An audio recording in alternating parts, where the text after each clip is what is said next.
Hi again, everyone. I'm Ollie Matthews. This is Refuge from Narcissism, and this refugee video is sponsored by contribution from the princess. And the princess did the video not too long ago. Stop being the narcissistic baby boomers, emotional douchebag.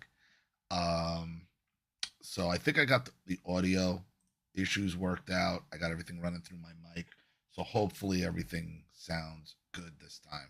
All right, everybody, here we go. Hi, Ali. It's the princess. Thank you so much for reviewing my audio from last week. I really do appreciate it. I appreciate the insights, and I do appreciate the comments on my video. It does help to feel validated and not feel so crazy because holy cow, these stories do sound crazy when you say them out loud. Um, just to follow up on a couple of your points, yeah, it's evil. Me and my siblings were talking about some stuff a couple of years ago, and we were just like, "Holy crap, this is evil." And not only that, it was like, where the hell were the adults? Like, how did this go on? And nobody stepped in to help us. because because all the adults were boomers, and boomers are about themselves and their party and their good time or whatever else is going on in their lives that makes them so self-absorbed. Believe me, it's a question I ask. That's why I give nobody a pass. People knew, people saw it, they just didn't get involved. They were too self-absorbed. My sister did ask one of my aunts a couple of years ago, like, why didn't you say anything? And everybody's responses were, well, we weren't getting hit. So they saw a lot of things going on, but because we weren't getting smacked around, I guess this doesn't count as real abuse. Right, exactly. The boomer will always rationalize. I mean, that's why I hear so much like, "Oh, well, my story's not as bad as yours and I'm not comparing." Because that's what you were raised on. You were raised on to put your abuse on some kind of weighted system.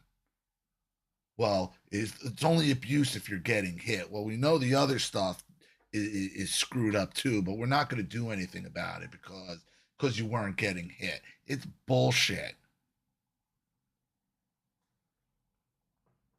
That's the problem with emotional abuse is that it doesn't leave scars and it doesn't leave bruises.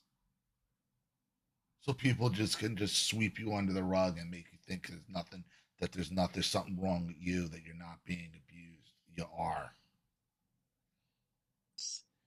Um, yeah, and with my dad, I think he's a puppet. I think she just broke his broke his spirit, and he just wants a happy family. He will put blinders on to things around, and you'll say something to him and he's like, yeah, but it was family, it was a nice day. I'm like, it was a horrible day, like, you were there. Or he'll duck off, outside, and just not deal with it. He's not happy, he's dealing with it now, and it's all on him. He could have Exactly. nipped the shit in the bud. He can't plead ignorance. He can't plead ignorance, and that's what your father's game. Oh, everything's fine when I'm around. He got nowhere to bury his head anymore. There's no more sand to bury his head in.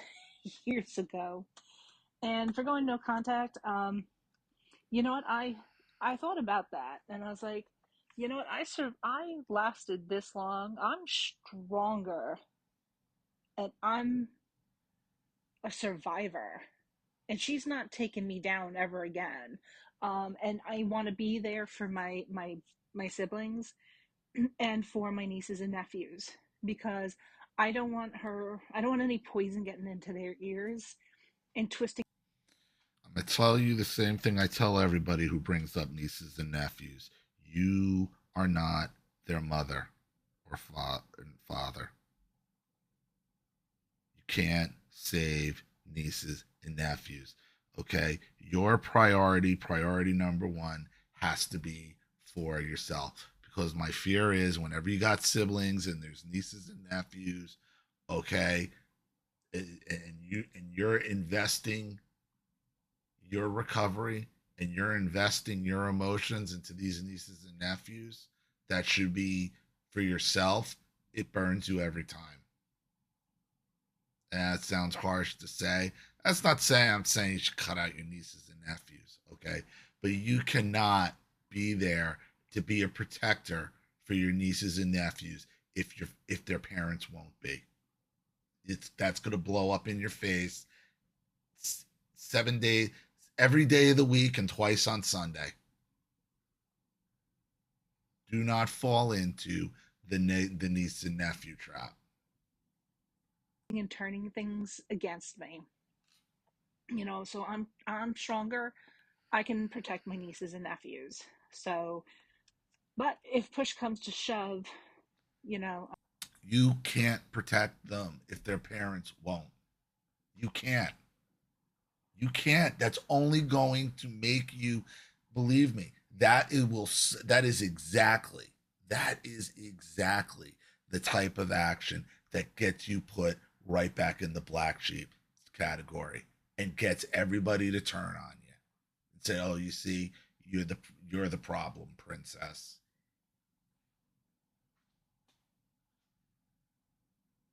If you're already making this this this observation that you're going to have to protect your nieces and nephews, it's because their parents won't. And that is a losing proposition 110% of the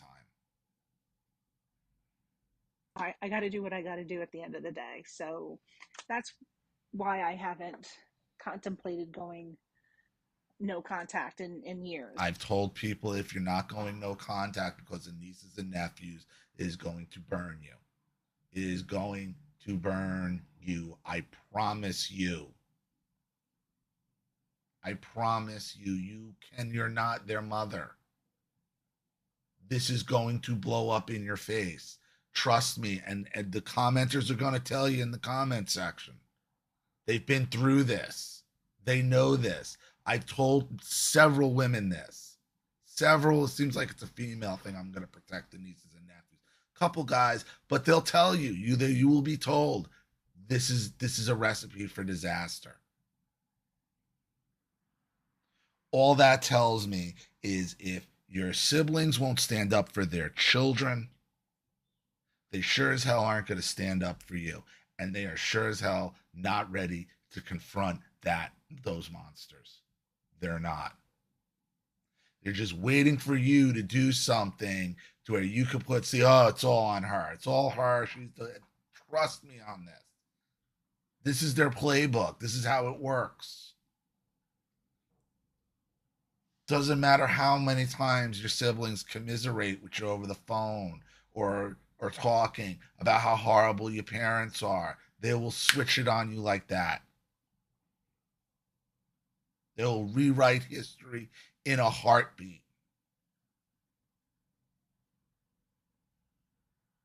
They're not strong enough to stand up for their children. They're not strong enough to stand up for themselves. It means they're looking to deal with the fuckery any way they can.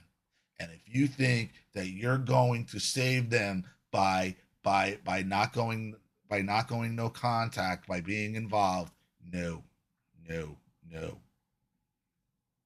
You're trying to defuse a bomb blindfolded. Mm-mm, not gonna work.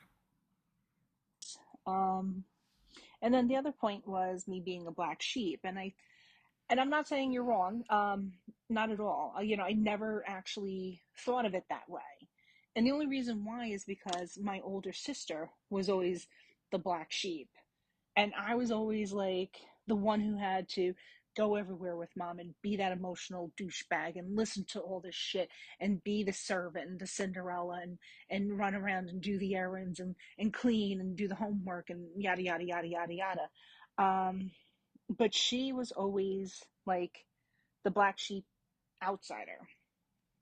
And originally I was going to tell the story about how um, my mother broke me, but that story was like just getting way too long when I was like thinking about it in my head.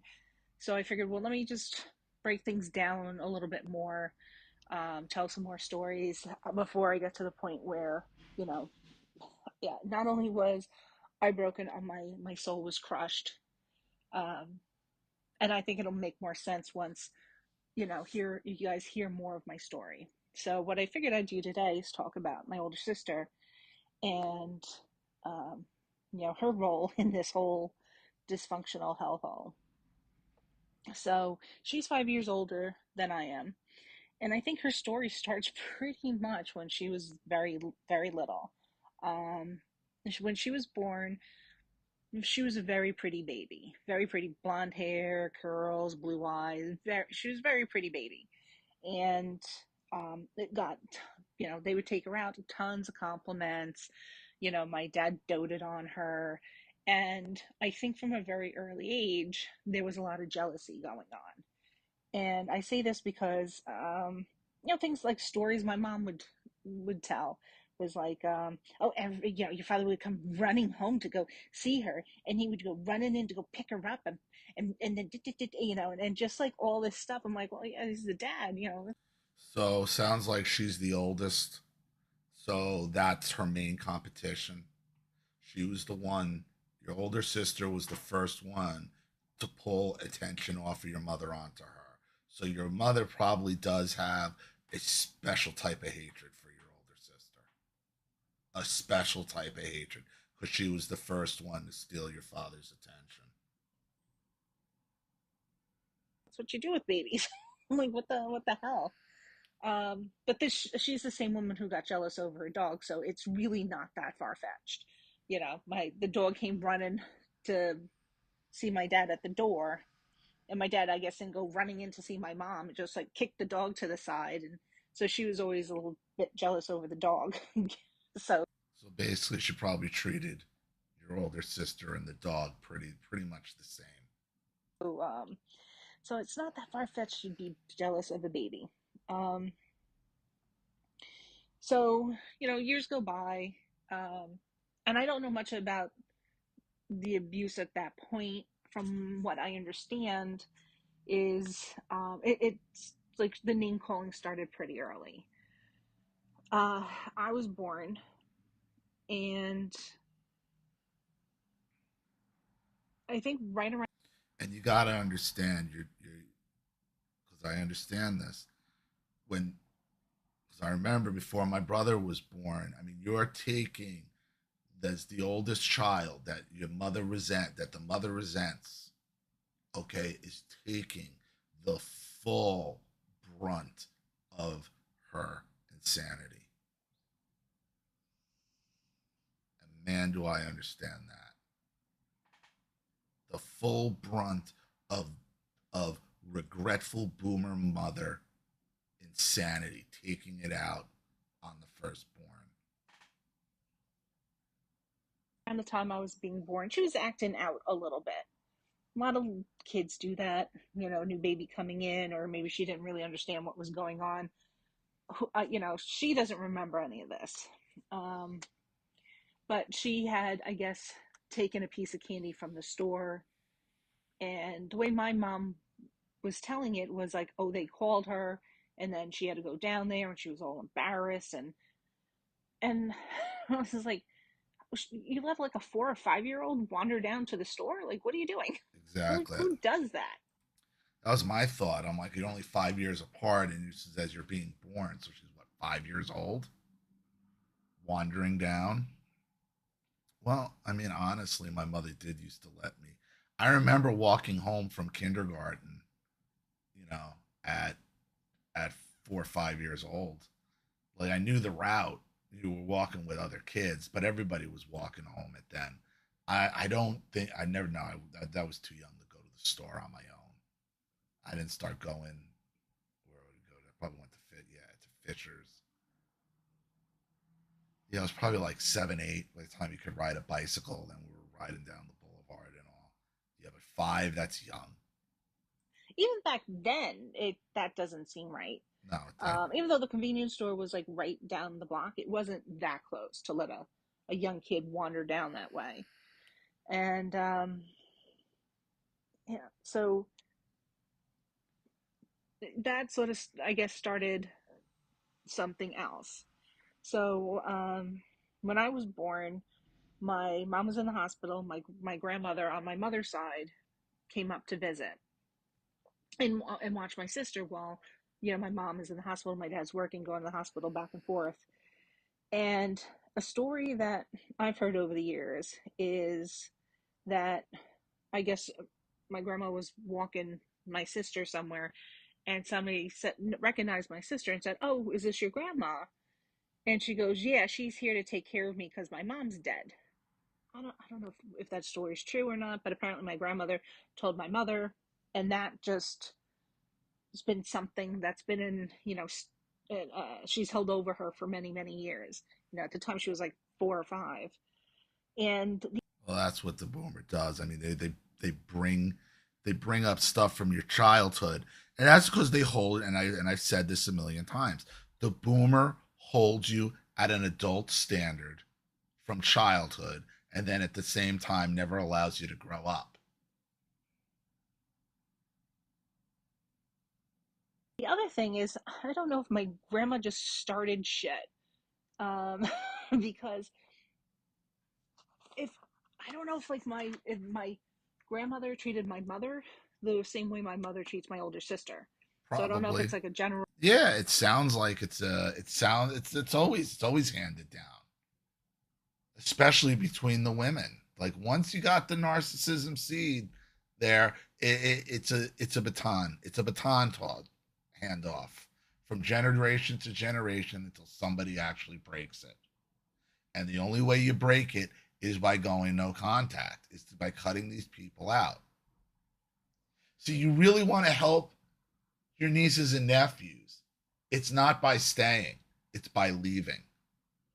Staying there and fighting is only going to get you marked as the troublemaker.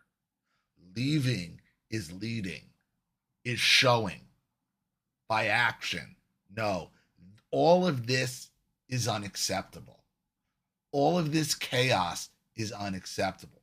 If if you try to stay there and fight the chaos thinking you're going to win them over, no, you're just going to be marked the troublemaker. You help your nieces and nephews by saying by if their parents won't stand up for them, and that's why you'd have to get involved, is you show them by leaving. That way when the chaos is happening, and it will, they'll remember this is why Aunt Princess isn't around anymore. Let me go try to talk to her. And at that point is when you can help Generational pattern thing. It's wrong anyway. And in all honesty, my sister never had a chance. Um, she was just broken at a young age, them. Yeah, and for sure. just never recovered. Um, so even when I was like little, like very very little, I remember my mom always like dehumanizing my sister. And at the time I didn't, it didn't dawn on me that's what it was, but now looking back at it, I'm like, geez, it was always, and it was this nasty, nasty tone, and the face is all scrunched up, and Visceral hatred. Visceral hatred and resentment. I mean, and this is something really only oldest children can feel, I think, dealing with this type of abuse. Is that when you're the first one, they fucking hate you. Unless it's a son husband. Now it's different if in a son husband type of situation, but it's either the firstborn son that's hated, or it's a female, the firstborn that's a female, and the mother fucking hates because she just sees him as competition, sees him as the first one that ruined her good thing. It's a visceral hatred that you can feel from your own mother since birth. Since you can have your first memory It's these looks, the snarls, the the cutting, just deep, deep, like to your core comments that you say to a small child. And then the name calling, the stupid, you fuckface, you asshole, you piece of shit. To a 2 year old, to a 3 year old, to a 4 year old. And then in my case, all that, plus the physical violence, plus the inappropriate fucking behavior.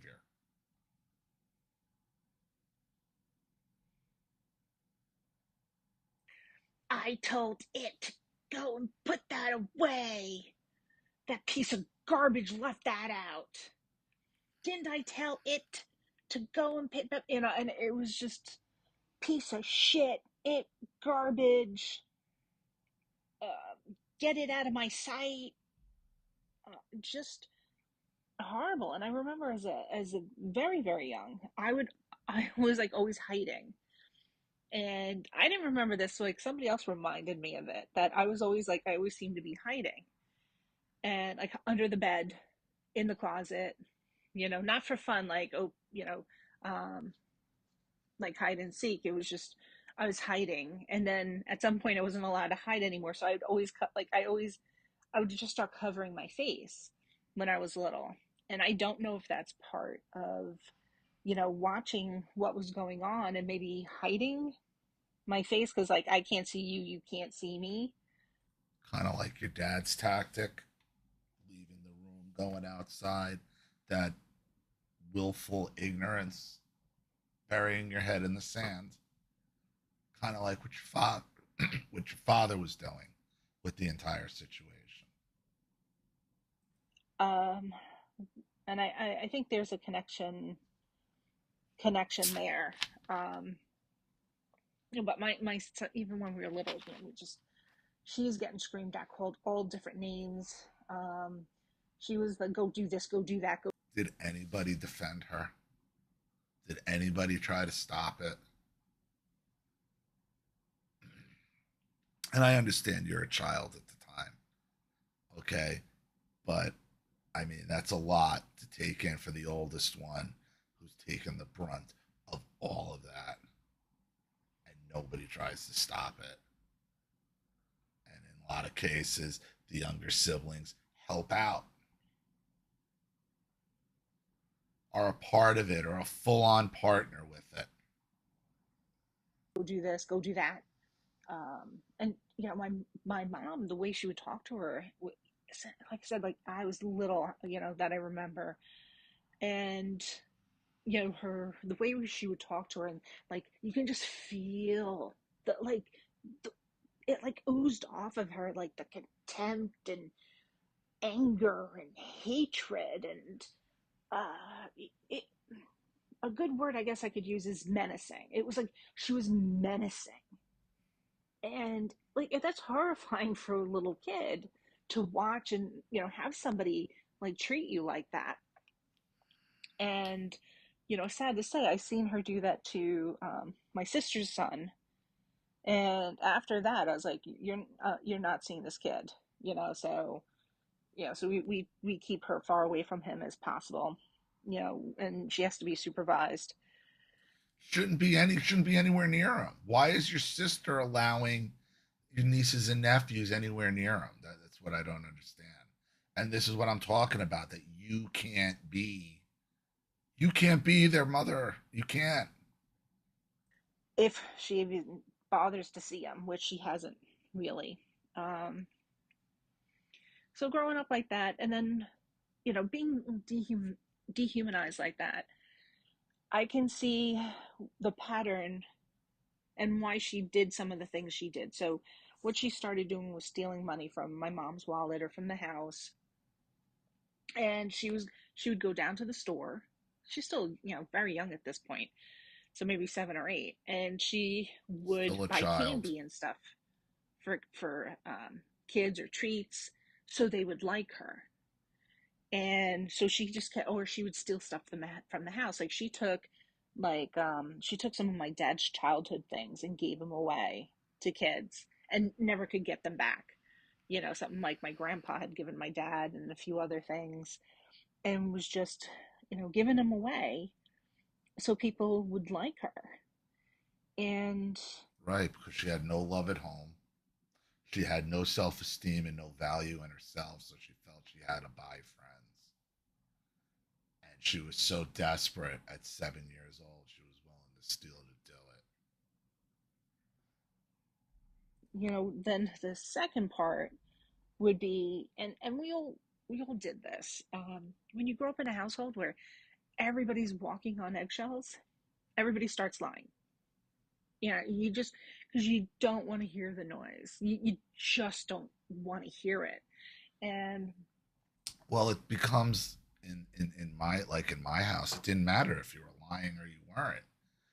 Because there was no right answer. Everything was an inquisition. And the answer wasn't right. Like the truth, you're getting beat no matter what. Like you're getting beat no matter what.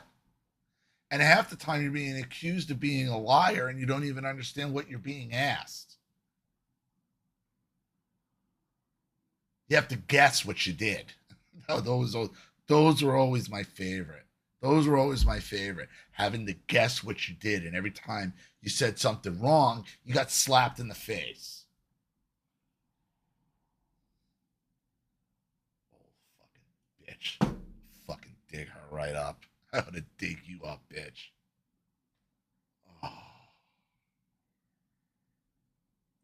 Oh, over the years, like me, my sister, my younger sister, my brother, we at least sort of figured out when we could lie and when we couldn't. Um, my sister would just, always lie, and they always would catch her in these lies.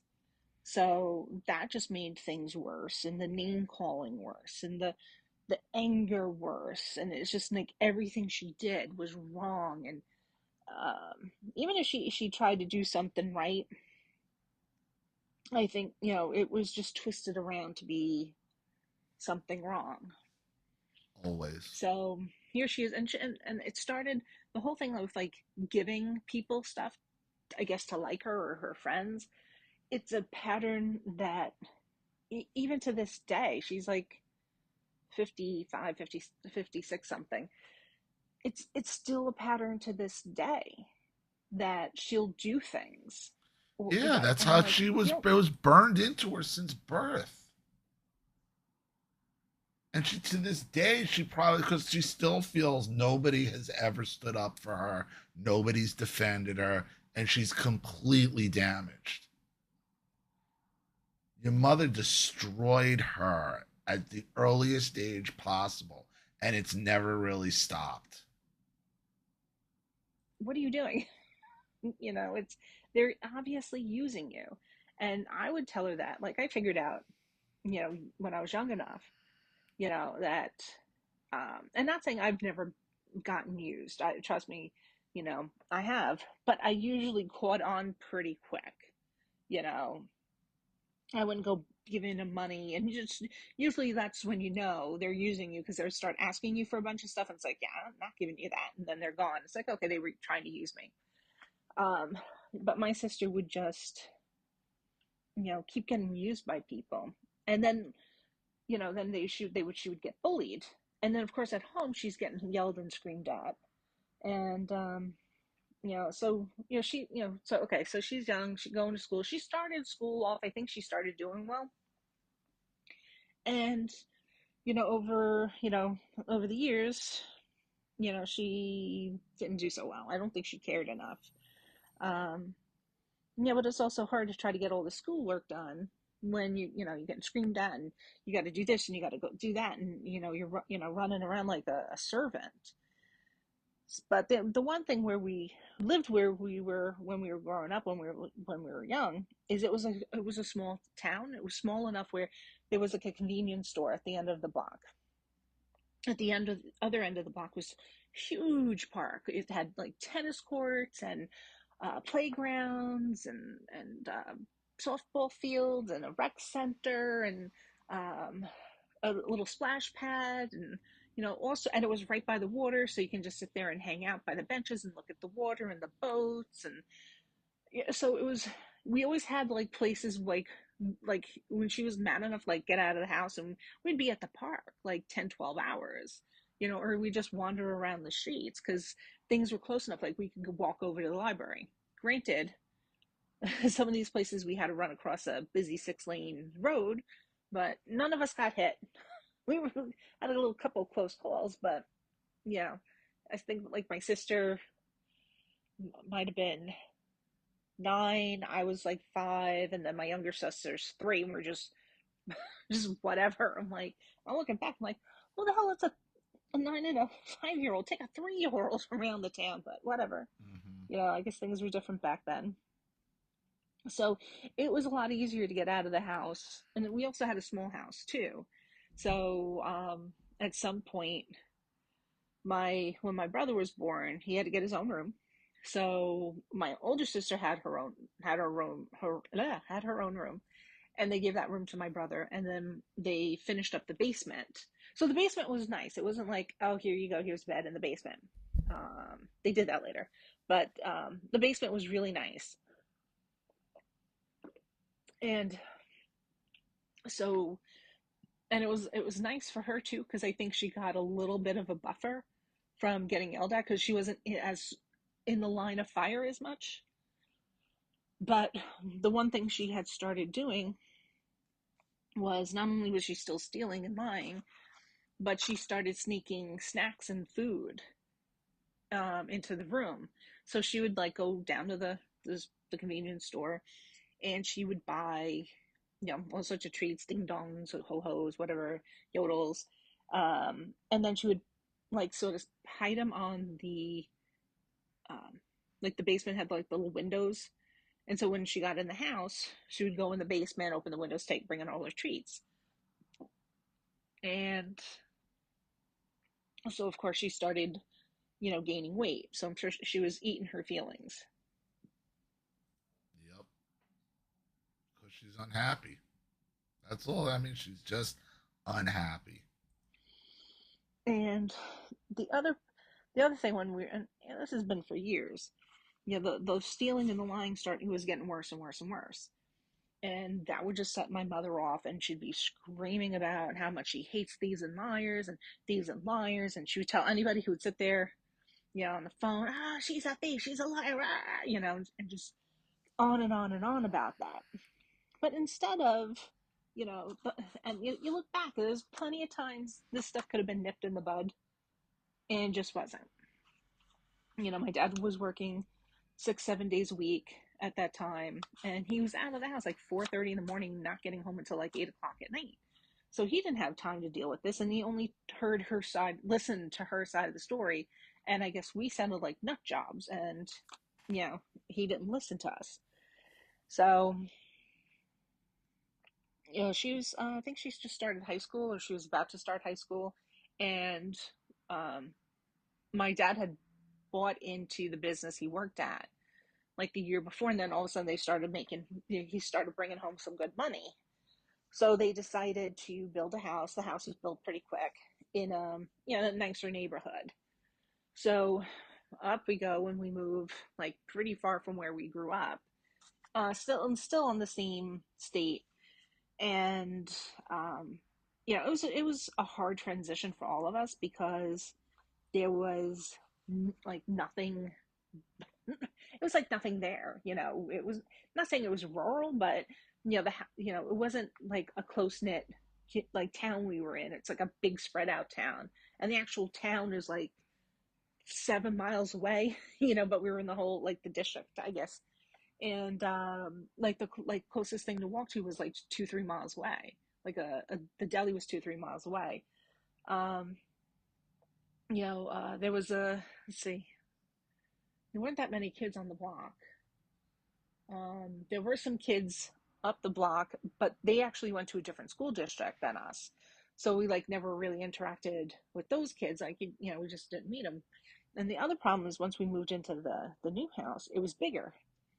So now, it was like I'm coming home from school, my sister's coming home from school, and like every single day we're like vacuuming and cleaning the mirrors and cleaning the bathrooms and the kitchen, and then we're helping everybody with their homework, and it just, things didn't get better for us as kids because we're still dealing with my mother. And not only that, like, her entitlement got revved up because it was a nicer home. And I know she was, with some people, So my dad lost a lot of his friends because, some of the entitlement, like somebody they were really close friends with, um, they were doing really, really well, but then they fell on hard times. We weren't doing so great when they were doing well, and they sort of treated us like trash. So now we were doing better, and so my mom called her a bitch, and then they never spoke again. Um, a few other things, but Yeah, that's boomers. That's boomers. Like they love being one up on each other. It's constant competition with each other, with their children. It just never ends. let me get back to, so we're in this new house, and my sister's having a very hard time making friends. She's always found like these users and not the most upright citizens. She did meet a couple of people who were halfway decent, so that was good for her. Um, but she didn't really bother with school that much. Um, and she's still stealing, she's still lying, she's stealing from me, stealing from my brother, stealing from my sister, stealing just whatever she could, and lying about it, and lying about random things. So that just kept getting like worse and worse and worse. She had graduated high school, and she went to college for like half a semester or part of a semester, and she dropped out. So she started working, and I think she was working at that time, but she was working like part time, like 10 hours or 15 hours a week as a piddly little job, making less than minimum wage. And she kept doing like just stupid things. Um, so she had taken out. I'm sorry. She co-signed some loans for people, and of course they defaulted. And at that time, I'm like, you have no money. Like, even then, at that age, I knew you don't co-sign for anybody. I'm not saying I'm a financial whiz or anything, but I knew at that time you don't co-sign a loan for anybody unless you have the money to cover it. If you don't have the money to cover it and forgive it, then just don't bother. I don't even know who would be accepting her as a co-signer. That's insane. You know, or don't put yourself in that position. So, so there's bill collectors, collection agencies calling, because at that time you can call anybody under the sun that might have any association with you. So now everybody's calling my family, everybody's calling my mother, and my mom's just ramped up the screaming and yelling, and which I can see being upset about. But again, it was, she was embarrassed, and I was like, well, end of the day, it's her credit that's toast. So my dad couldn't take the screaming anymore, and then and he couldn't take the phone calls. And you let this dumbass co-sign a loan, stop calling me. But he ended up paying them off because it was embarrassing, I guess, to get all these, everybody calling them and saying what's going on, why they, what's this loan thing that they're looking for, her for, and so he ended up paying those off. Um, she's still, stealing and stuff. And things got worse. She started taking more big ticket items. We had gone on vacation. She didn't come with us because she was working. And my mom was like, she's not coming. So my dad said, we can't leave you in the house by yourself. You got to go stay with somebody else, and here's some money. So she ended up going to the house, brought a bunch of her friends, left all the shit around because not smart. I think we might have gotten there back home earlier than she thought, but she didn't clean up anything. And it was like her stuff, and we knew it was her.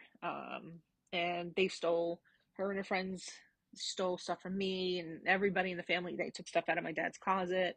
I forget what they took from my dad, but he was pissed. And they took some of my mom's jewelry, and she had just gotten like a $2,000 bracelet, gold bracelet. They took that. Why wouldn't they have gotten like a safe or something at this point? And why did they leave her behind anyway? They took the whole family on vacation except her. Granted, she's an adult at this time, but I mean, at some point, how's she getting into the house? I mean, she has keys. I mean, do you really think at this point that she's not going to steal from everybody? She does it every opportunity she gets, so why would they do it? Unless they fully expected her to go and steal. Unless they wanted her to steal. So they can continue with the whole thing of our piece of shit daughter. They took no precaution. They went away on vacation, said, "You can't stay here. Here's some money." And they really thought she wasn't going to come back when she has keys to the house with her friends. And you just leave your jewelry and leave your valuables, knowing your daughter has this problem repeatedly. Took a whole bunch of other stuff. So, they were pretty pissed off about that. So, and then the other thing that sort of helped get her kicked out of the house is she took my bank book. I'm like so dating myself. And back in the day, they had those like little passport books for the banks, and mine was, because I wasn't 18 yet, so it was custodial. So they must have called the house to, see, like, say, like, why are you taking money out, and you have to fill out a form or whatever. So, when I got home from school, my mom's like, "Where's your bank book?" I'm like, "It's where it always is." And it wasn't there. And then my mom had, um, like, my sister came home, and my mom went through her car and found my bank book in her car. So it was 2 plus 2 is equal 4. So with all this stuff, my mom's like, she can't live here anymore. My mom and dad were just fighting constantly. Yeah, my mom's screaming about every little thing. So, so my dad told her she had to leave. So they kicked her out of the house. And like I said, she was working like these piddly little jobs, and not making a lot of, Probably stealing from her employers too. she's not making good money and not making much at all. So she went and she was staying with different relatives. So here she is at one house, here she is at another, and she's going, going here, going there, and causing problems. She got kicked out of, I think, all the relatives' homes, because she would steal, or she would just cause shit and cause problems, or they just couldn't take it anymore. And at some point, and they were calling my parents. So they were calling my mother, they're calling my father. My father's like, "Please don't call her, just call me, I'll deal with it." But they kept calling my mother. So at some point, my dad's like, "We can't take this anywhere." So he went and he rented her a a small basement apartment, like far away from people who would see her on like a daily basis. And figured, okay, just told her, just stay away from everybody, please do us a favor. Um, and so for a while, things were a little quiet. Um, and it's around this time where shit turned on me, because I guess she didn't have that outlet anymore. Mm-hmm. And now you're about to find out why your sister is the way she is. Why she really is the way she is. But that's a different story. But in the timeline, this is around when shit starts going down for me. Um, and I really wasn't talking to my sister at that time. Like, I barely talked to her because I was still. So, and here's all this should be like a watershed moment for you. Like spotlight on it. Your sister's causing all of this drama, right? Your sister's the cause of all this drama. and your mother just wants the drama to go away, and your family just wants to find the drama to go away. And soon as they make the drama go away, what do? Seek out new fucking drama. So the real question is, and I'm not saying your sister didn't steal everything, but I wouldn't be surprised if your mother set her up for a lot of it, for some of it. I wouldn't be so that answers the question of why didn't they secure their valuables? Why didn't they buy a safe? Did you not really expect her to do what she does everywhere she goes? Of course they did, because they're knowingly lighting her fuse for the drama, because they're addicted to the drama of it. Yeah, they're acting like, oh, this is terrible. She's stealing all this stuff, and we can't take it. We can't take it. And they kept playing it, and they played it to their logical pity, which is so bad. We got to rent a place to have our daughter stay away from us because we can't take the drama anymore. And what does your mother do the second she's out of her hair? Oh, she goes and seeks out new drama. So who's really at fault? Who lit your daughter? Who lit your sister's fuse?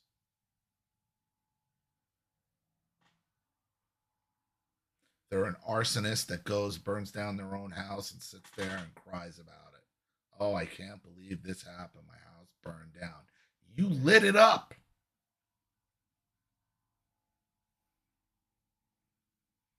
Very hurt with,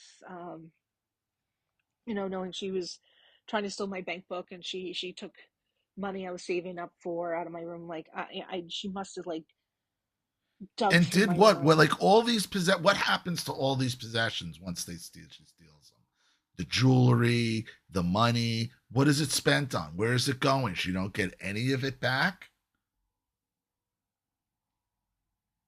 Um, that was something like my mother and my younger sister. They just used to love going through my room.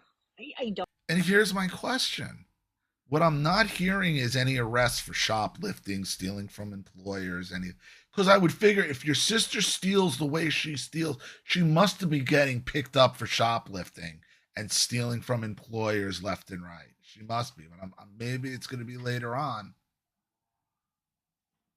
Don't understand that. It was creepy, but And stealing from a candy store as a child doesn't count. I'm talking about into her adult years. She should be getting picked up for shoplifting at department stores and stealing and pocketing cash at work. It sounds like she's almost a kleptomaniac. to have somebody stealing from you is, it was still a little hurt. It was hurt at the time. Um, so after a few years, my mother's sister, out of state, was like terminally ill, and she had a piece of property with like a trailer home on it, and she allowed some other family members to move their trailers, so there were like three trailers on this one piece of property. So once my aunt passed away, like everybody in the family was like, oh, what are we going to do? And they were all worried about the piece of property because if somebody bought it, the two other trailers, yeah, they'd have to figure out how to move them, and they didn't have the money or whatever. So it's funny because my mom really doesn't interact with much of her family, especially at that point. So here So what does that tell you? So what does that tell you? she goes. She's going to be the hero, and they're going to keep the property in the family. And so she gets my dad to buy this piece of property. He told me how much he paid for it. I was like, I'm young. I know that's way too much money. And so, but he ended up purchasing it. And then around that time, my older sister started starting some more chaos and more crap. She had co-signed some other loans. She co-signed like a car loan. And How is she still able to co-sign? Like, this doesn't make sense. How is she still able to co-sign for other people? I don't understand. and we found out we know at least one. There's a rumor that there's two that she married people for their green cards. So to help them with their green cards. So, and then my dad found out, and he just like, I thought my dad was going to have a stroke. And the fighting and the arguing. Your dad's a drama queen. Dad's enabling, and your mother is enabling all of this. Enabling all of this. And they were taking everything out on us. And so my mom decided, she goes, tell you what, we have this piece of property down there with the trailer. I was like, we got to get her away from us, because you know my dad's going to have a heart attack, he's going to have a stroke or something. And so my dad talked to her and said, just go get a fresh start. So he paid off whatever he had to pay off, the car loans and the co-pays, whatever she had gotten. Of course, the guy stiffed her on it too. So I will call him the car loan guy, because he's going to pop up a few more times.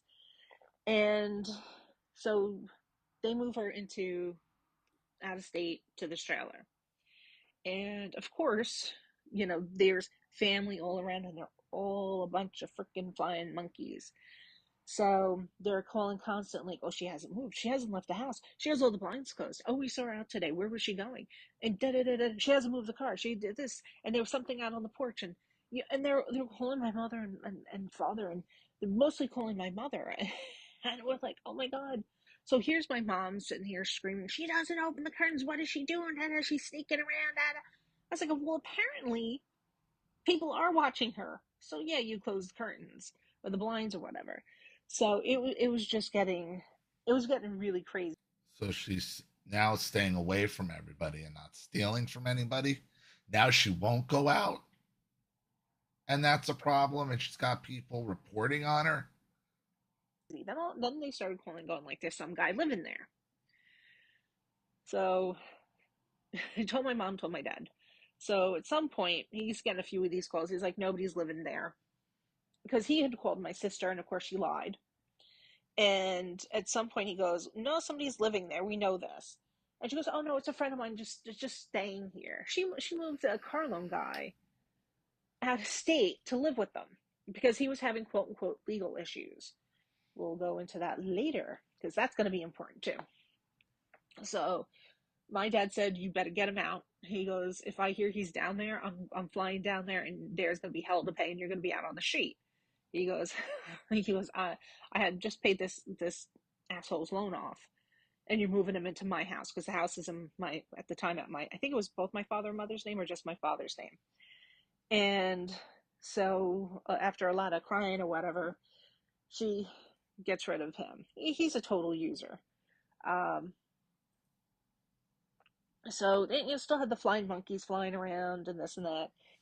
And so my dad couldn't take it anymore. So he ended up going, I'm going to sell this property. I don't care who the hell it goes to. Bullshit on family. He goes, this has been making money. He goes, my life's been miserable for years. So we ended up buying a house, like a good distance from there. I think it's like a 45-minute drive or so, but it's like an hour drive somewhere. But it's in the same state, and a nicer home, small property.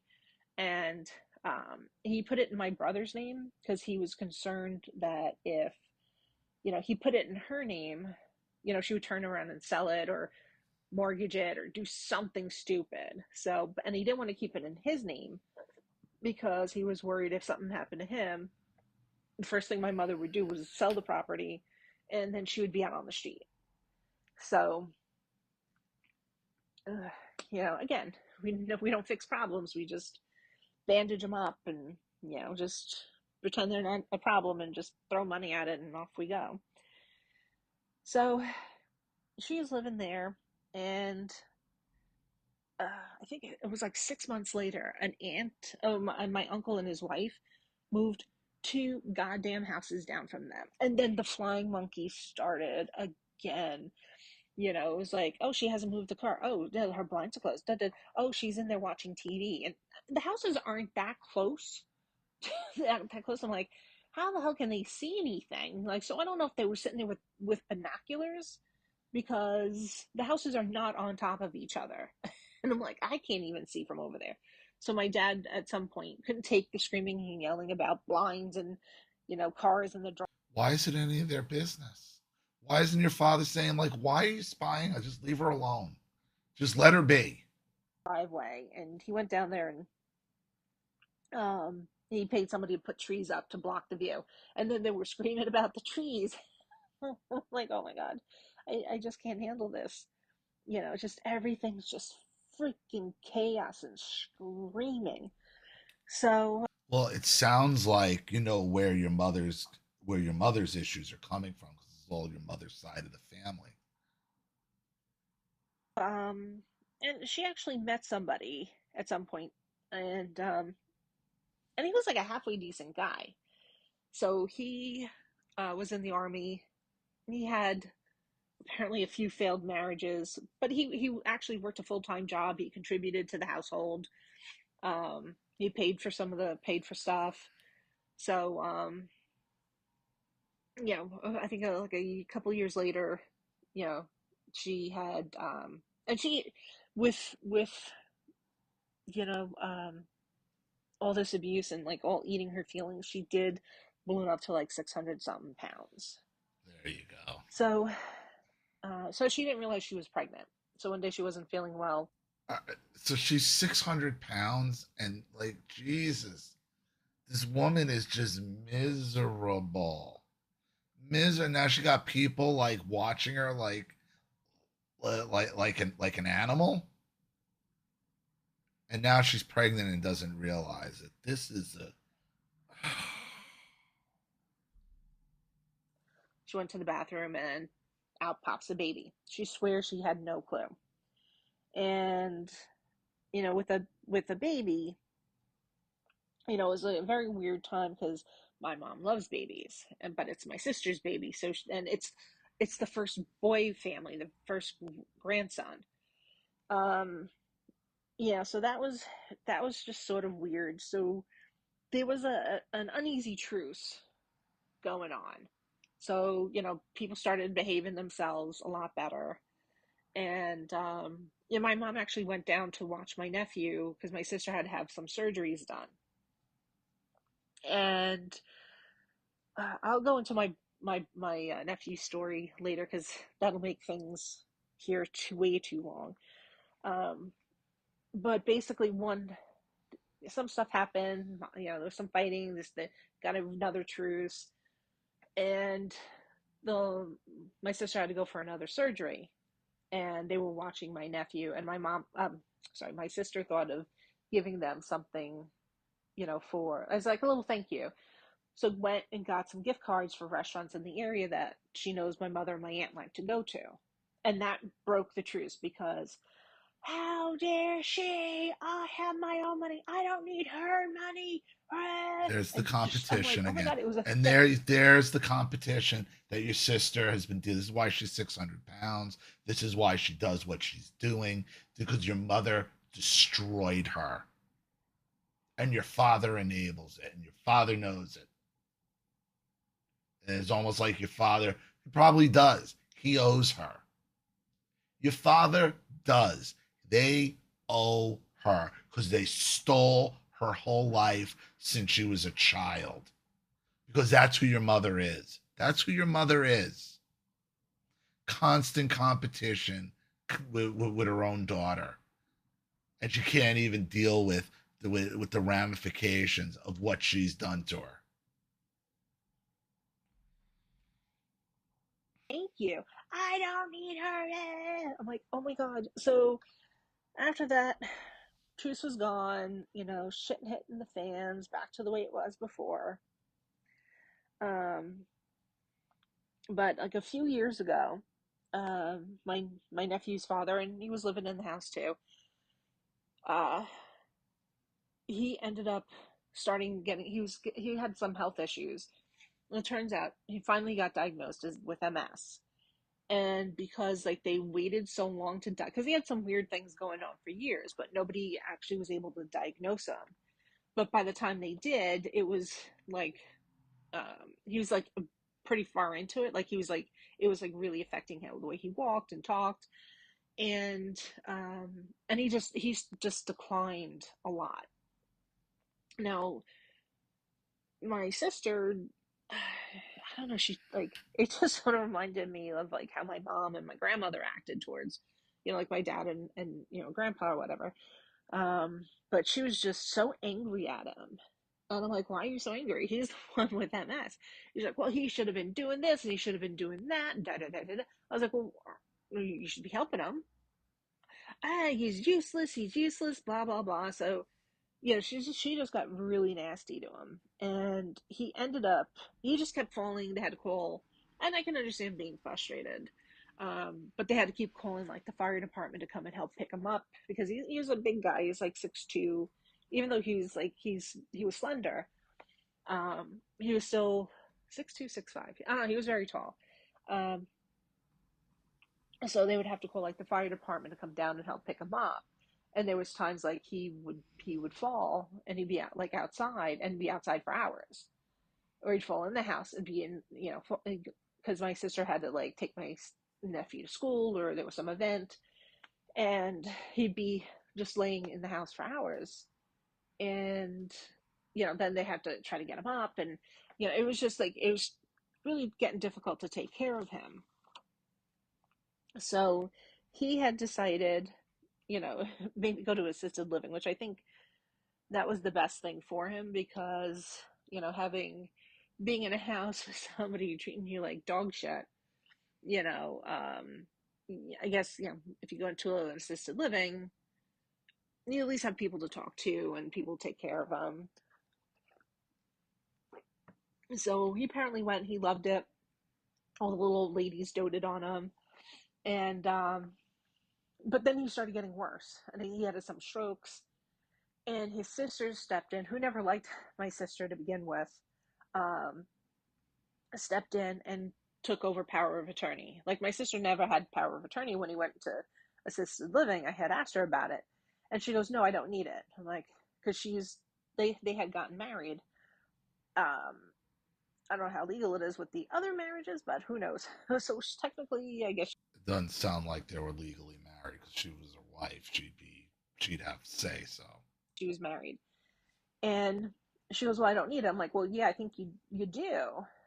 But since the sisters, then next thing you know, the sisters swooped in, got power of attorney, and then they started divorce proceedings. And he was moving to different homes, um, to take care of him, and so they finally got a divorce. So they were legally married. But why divorce? What happened to better or for worse? Like what? Because he got sick with MS? She doesn't. He doesn't ask. The whole thing's weird because she won't talk to him because she's mad that the sisters took over power of attorney and like whatever. Just it's a lot of stupidity, and I think it's like chaos she brings on herself. But she seemed to be glad he was gone anyway. I don't know.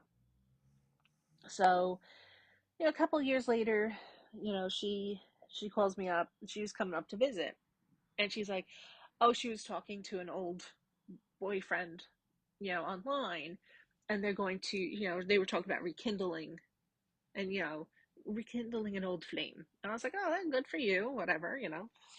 And um and it was just weird. Like I couldn't get a straight story out of her, which I think a lot of times that's like it reminds me of my mother and my friend. They would tell these stories and you're like, "Wait, what what, wait, how?"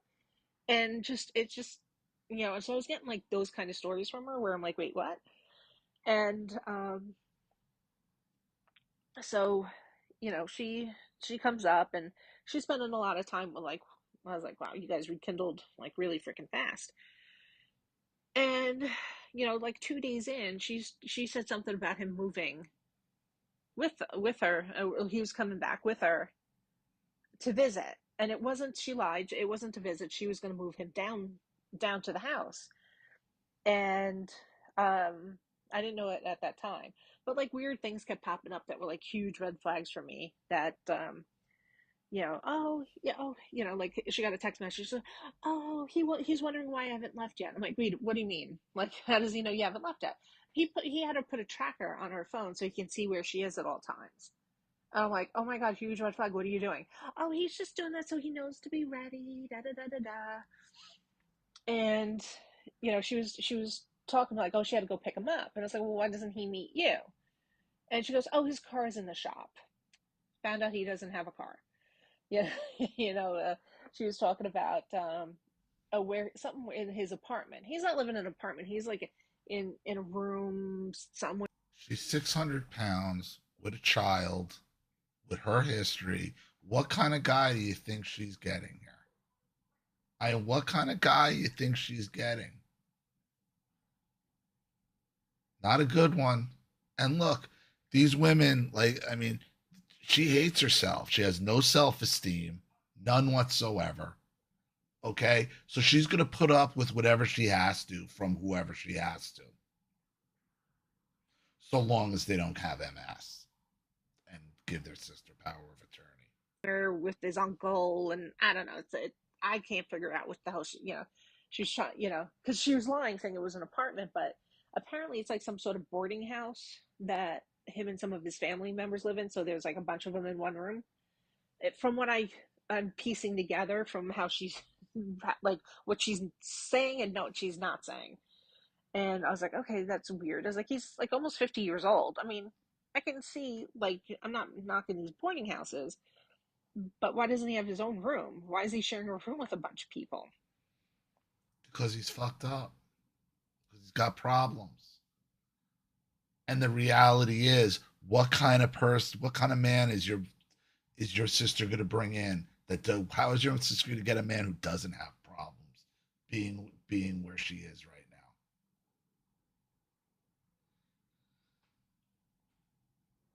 Did they ever try to get her a nutritionist? Did they ever try to do something about her weight to try to help her mentally? I keep hearing throwing money by moving her around and paying this off and paying that off. Has anybody actually tried to give her friggin' mental help? Has anybody tried to do anything to help her with her weight? To help her with her eating, with her compulsiveness? No. Everybody just keeps lighting the fuse on her. And I was like, does he have a job? Didn't. Well, he's in between jobs. I was like, oh my god, this guy's using her. I can just see it. I can just see it. So I told her to beware. I was like, I'm seeing red flags. And so one day she's like, "Oh, I gotta go pick him up," and he his something's wrong with his phone. He has his mother's phone. His mother's been dead for like how many years, and it was like an iPhone 4 or something. It was like a really old iPhone. I'm like, oh my god, like I was like, okay, he's like almost 50 years old. Can't he get his own phone? Like why is he holding on to? I can see holding on to his mom's phone for sentimental reasons, but not using it. And she goes, "Oh, we're gonna get it fixed."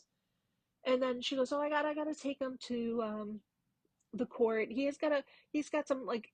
She made it sound like it was with the car. I don't think it was with the car. I think it's part of the legal problems I mentioned earlier about car loan guy. And so I'm like red flags every freaking where. Um, and she came back later, and I find out not only she has that damn tracker on her phone, but she went and she got him a phone and put it on her phone plan. She don't work. She hasn't worked in years. She's on like disability, and my dad supports her. She has no god, and it's not like he gives her like tons of money and she's living the life. You know, um, her husband when they divorced left her with a bunch of debt that she has to pay off, and um, so I'm like, oh my god, you don't have any money. What are you doing? Then when we find out about the like, well, he's going to move down there with them, but my nephew let that spill out of the bag. So, like, Jesus. And then my sister, my younger sister, she like my older sister had him hanging around, and my younger sister's like, I know this guy. He's not a good guy. She goes, something about him. I was like, something. I was like, there was a lot of red flags from me, so I'm like, I don't blame you. She goes, you know, he's the car loan guy. I'm like, no. And she goes, yeah, there's something else bad with him. And she had her husband like do some, you know, researching online, and found out he's a convicted sex offender on the Of sex course it offender is. registry list for Well, life who do you with think is multiple. going for your sister? Who do you think? Like you gotta like at some point you gotta look at the. She's 600 pounds. She's 600 pounds, 55, 56 years old. Who do you think is going for her? Nobody. Why won't anybody fix her? Why won't anybody go instead of just throwing money at apartments and trailers and paying off car loans? That's the easy shit. That's the easy shit. That's the easy way out. Nobody wants to send her to therapy because nobody wants to be exposed for lighting her fuse and causing this in the first place. Nobody's tackling the problem. The problem with her is up here. The problem with her is back in her past. You know what her freaking problem is because you articulated it at the beginning of this video. Nobody's helping her deal with that. So all of this is nothing more than cruelty. Cruelty. Cruelty used as a mask to hide their own abuse and crimes. That's what this is. And it's disgusting. Who at 600, who, and come on, 600 pounds? Who is going to go after her except somebody with sex crimes? Somebody who's going to use her for her money, use her for whatever they can get out of her. There's a reason why she's been getting used all her life because nobody will fix her. Nobody will take the responsibility to step up and really fix her problems. The root of the problem. No, they're all allowed to be like, oh, my daughter who steals and is this and is that. And it's just been drama, drama, drama for 55 years. Drama that you've caused and enable. And it's easier to perpetuate the drama than to deal with the cause because they're the cause. Offenses. So that was not a fun conversation. Understand something. The narcissist baby boomer will pay any amount not to be exposed. They got to keep her fucked up because if she gets better, the only way she gets better is dealing with her past and coming to terms with who broke her. And that is the last thing your parents want. So they need the drama. To have with her. So like, you know, I told my brother, I told my father what she was planning to do. I know it's her life, and if it was her own house, you know, and she didn't have a kid, you know, that's a different story. She can go do whatever the hell she wants. But, you know, my brother's like, I'm not having all the neighbors calling me up, hating me because, you know, there's a sex offender living in the neighborhood now. You know, so so I don't know if she ever moved him down. She hasn't talked to me since. He barely talked to me. I saw her like one time, and yeah, I didn't bring it up because um, yeah, I'm like, you know what? Some point, you know, whatever chaos she deals with, she can't expect everybody else to clean it up after her. I mean, she's old enough now, you know, to know right from wrong, you know, to have a little, not, you know, I know she has like no self esteem. One of those surgeries she did get it like a couple years ago, but my nephew was old enough to watch himself, was a gastric bypass because I guess she figured like with, you know, and her husband was still at the house at that time, is something, if something, his health is deteriorating so badly, you know, she needs to do something about her health. So she's lost some weight, not all of it, but uh, so Even at 600 pounds, hanging, nobody, listen, nobody's stepping in. There's no Prince Charming. Chad that's stepping in and sweeping your sister up off her feet. The only thing that she's going to attract at this point is predators. That's it. And that's the way your parents want to keep it. They'll pay any amount not to be exposed as the ones who caused all this in the first place. That's like sort of her story in a nutshell. Um, and like just she was just ruined, I think, from day one. Of course. Maybe if she was born a boy, it would have been different. Um, but that, we'll never know. But she's just from day one, you know, and my dad doting on her just sent her down this road of, you know, chaos and being Your father doting on her is his way of burying his head in the sand. Why? Because it's easier for her to be fucked up than for him to actually have to deal with your mother head on. That's why.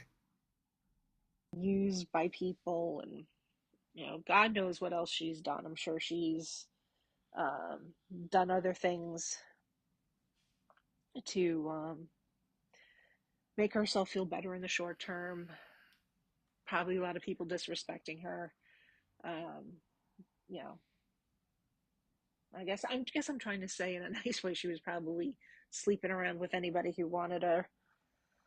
But that I don't know. That I'm gonna guess because Sure, if she somebody was. is um, looking for approval and looking for attention, they'll go where they gotta go. But I guess this has gone on long enough. So I will wrap this up. Thank you very much for listening to me. Your feedback would be appreciated on if this is a black sheep, um, or is this something even worse? Because this is like a lot of the stuff's pretty bad, and no, we don't know where the adults were. And this, the sad thing is a lot of this stuff was done, like the abuse, the yelling, the screaming was done in front of people, and nobody stood up for us. And that's why I make sure, I'm there for my nieces and nephews because I've caught her a few times trying to do something, um, just get in their ears, and Can't save them. told told my sister and my brother-in-law, and they basically read her the riot act. So my mom's terrified of them too. But yeah, that's it for today. Thank you so much. I really appreciate it. Have a good night. You can't save your nieces and nephews. You can't. You can't save your nieces and nephews. And this is so sad because everybody is just doing whatever they can to your sister, enabling her bullshit so they don't have to deal with the real fucking problem. The baby boomer will pay anything to not be exposed. And that is exactly what is going on with your father and all his behavior in regards to your sister. They know exactly why she is the way that she is. They want her to get better, then they should be coming clean. But no, no, no, no. They'll buy properties and trailers and cars and pay off loans for pedophiles. They'll do all that.